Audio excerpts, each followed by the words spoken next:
Yes, youngest is behind you, please.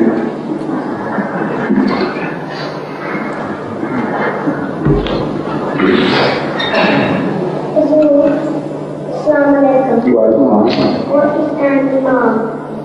What is? Iman? Iman, that is faith.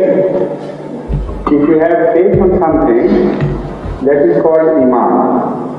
And Iman and Northeast, you can use strength, otherwise you will lose sight of your, I will lose sight of you. Yes. You know, there are two types of knowledge or beliefs.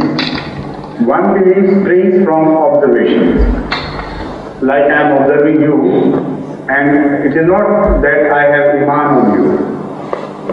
But if you tell me something which I have not observed myself directly, but I only believe you that you are right, then that thing, if I believe, is called Iman.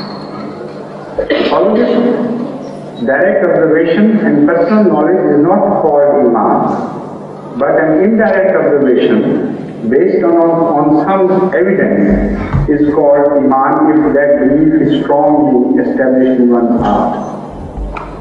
Right? Now the second boy, the older age, yes, you with the cap on.